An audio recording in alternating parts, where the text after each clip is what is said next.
guests of Legally Speaking. We are talking about the Entertainment Esquire, Jay Carter, Hi. and the one and only Marissa George, who you Hello. may remember from Love is Blind. Join us now live right here on the Live Zone Primetime. Yes. Guys, welcome to the show. Thank you. Good to have Thank you for having us. Thank you for having So us. first and foremost, before we get into these cases, tell us a little bit about Legally Speaking. Tell us a little bit about yourselves and how you guys linked up. Yeah, I'll start with. Yeah. No, you start. Y'all yeah. start. Okay, so obviously she was a hit star on Netflix, Love is Blind. I knew she had graduated from law school. I've been practicing now for a few years. I'm an entertainment attorney. I'm in between DC and LA now.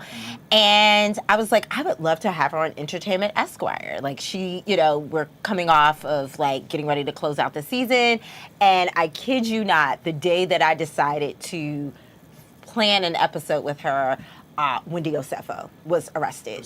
It was literally, it broke. I said, you know what? It is meant to be. It was meant to be. So we decided we would make the episode about the Real Housewives of Fraud. Yep. And so we did all the fraud cases for the Housewives. So Teresa, Judice, Yes, Jen Shaw, and Wendy. And you know what? I mean, before we get too into the weeds, and I want to come back to this in just a second, but with your reality show experience, is there something about reality TV that turns people into criminals, or does it attract criminals? I think it turns people into criminals. I think everyone thinks on reality TV stars are all very rich and living these glamorous lives, and I think especially with Real Housewives, they're expected to live a certain standard, and I think trying to keep up with that standard, especially in Real Housewives, is really difficult. And I think they just, fight or flight, trying to survive, commit some crimes. Fight or flight. I'm rhyming, dropping bars.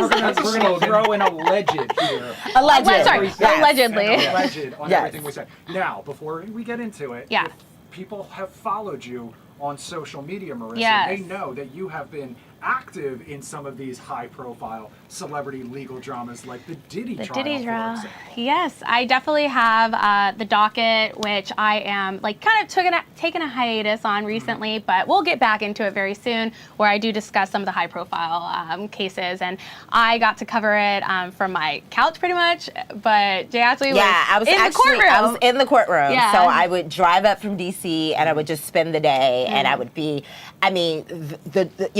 outside and just being in the jury box and with the audience, that was probably even more interesting than the trial itself. But yes, we both have covered a lot of stories, and I was like, you know what, we should just join forces, and we're thinking of a name, and I'm like, well, we're breaking it down, so why don't we just say Legally Speaking, Legally Speaking. So it came together. So we're really excited to be with you guys for the next couple of weeks on Thursdays. We'll be here on Thursdays. Join us, and we're going to talk about some of the high-profile cases that they are keeping an eye on. And so the first one we're going to talk about tonight has it resonates with my friend Tony P. In case you don't know, gotta win a Super Bowl. He is from New England. He is a fan of the New England Patriots. And right now, one of the members of the New England Patriots, Stefan Diggs, is having some legal issues. Now, Stefan Diggs also has some ties here to the DMV, which is why we wanted to talk about this, because he was born and raised right here in Gaithersburg. So talk to us about what is going on, and from your point of view, where this case is going. Yeah, so Mr. Diggs, not new to any legal drama, was just recently charged with a felony of strangulation or suffocation and a misdemeanor assault and battery. And so basically, allegedly, there's an incident between him and his private chef, and his private chef, and he apparently choked her out, slapped her in the face, and over some dispute over some money. So it seems like it was an employer, type of employee-employer dispute that kind of turned into something physical. And so she quit her job, and about 2 weeks after that, decided to file or go to the police and make a report about the assault. So now it's time to make the case. Yeah. Make the case for the prosecution in terms of what they have going on, in terms of what are the best arguments for the prosecution, because it seems like it's a lot of he said, she said. It is very much he said, she said. Unfortunately, there is not any video or photo evidence. I'm not sure about any witnesses. So right now, it's really the evidence that they have is the police narrative and the police report. So it really would turn into he said, she said. But if you look at the history of Mr. Diggs, it's not looking too good in my opinion. But with strangulation as well, it's not something the prosecution could definitely use. Hey, you won't be able to necessarily always see visible signs of strangulation. Right. So that will probably be something that they will lean heavily on, as well as the fact of this is a criminal case, not a civil case. She made this report. She didn't really want to at first, and so prosecution definitely will probably lean in heavy too. She could have just, if she was trying to milk him for money, which she's not, she could have just gone, and made a civil court case against this. Instead, she went to the police and made a report, and then they therefore pressed charges. Now I'm going to make the case for the defendant. Yeah. So with Stefan Diggs, we have Cardi B, who was in the house. We don't know if she was in the house the day of, but she actually went on her Instagram saying, "Oh, I talked to the chef. I had several conversations with her. She never mentioned like being mistreated, not paid, and so she is like calling cap on this." So I don't know.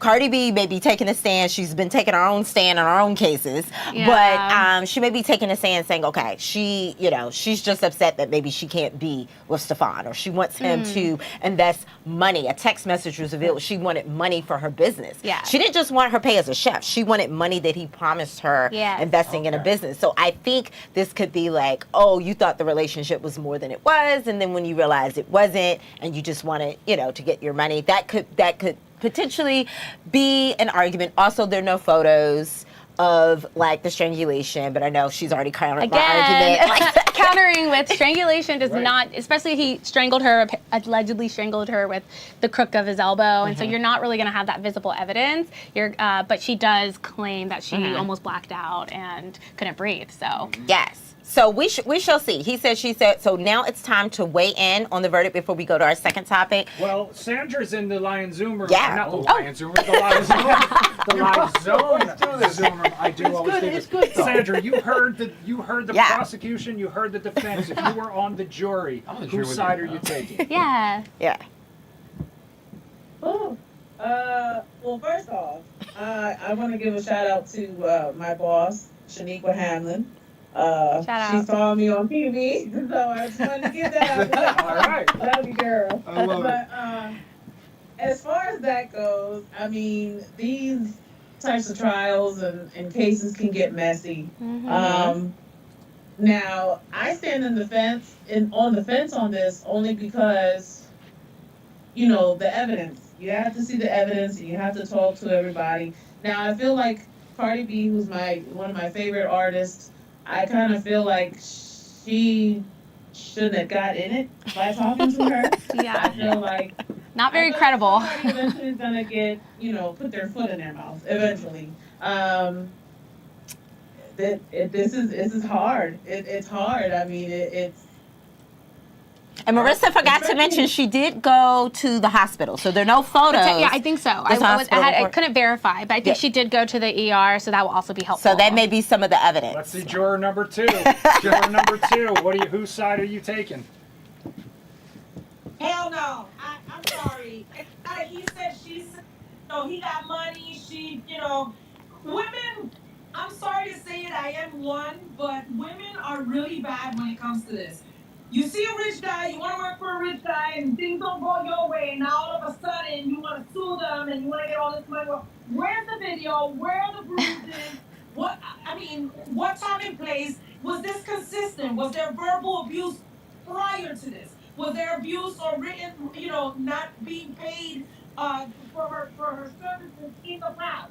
Was there, consistency with it? So now all of a sudden you don't get paid. Now you want to make something up because he got with somebody like Cardi B and had a baby, and you want to go ahead and blow this up. Where's the evidence? I mean,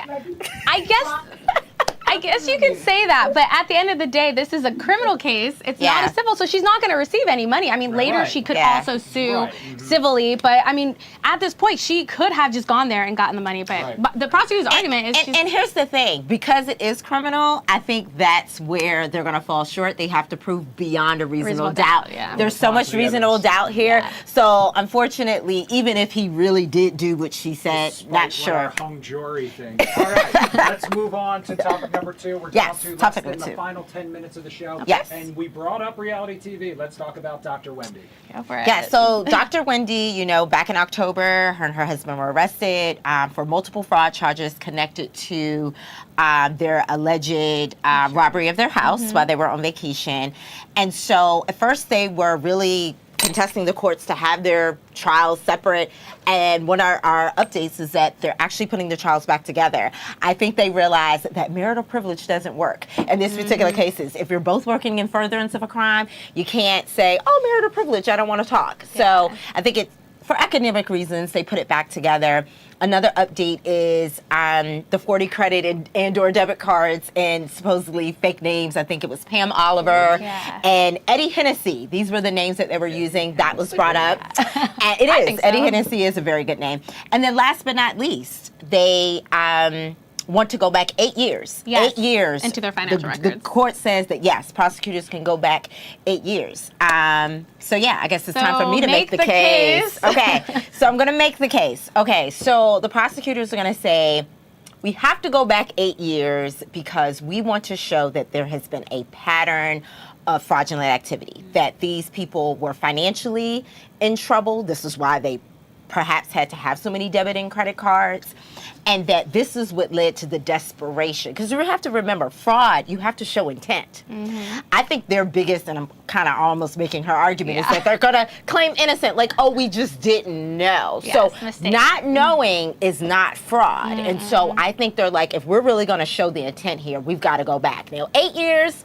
It's a little aggressive to go 8 years in my opinion. So make the case. Yes. Make the case for the defendant. Make the case for Wendy. My case is that this is a failed investigation. The prosecutors will definitely say, look, they're going after this couple who make a lot of money, maybe did come across some financial stress and burdens, but ultimately they could never solve the burglary, and so they decided to look into the insurance part of it. And I think that would be a good argument for them to use, as well as the fact that it's not going back 8 years to look at their financial history, a pattern of like the quantity of debit and credit cards is not illegal. It's really more how they used it.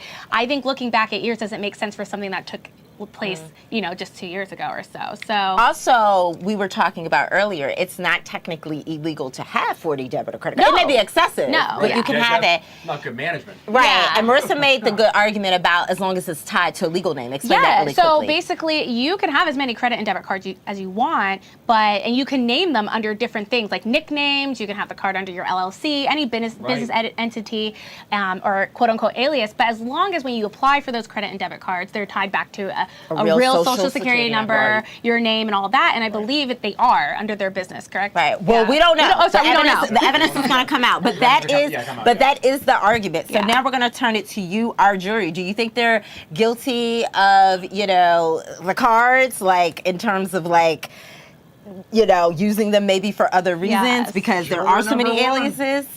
Guilty or not guilty? What's going on?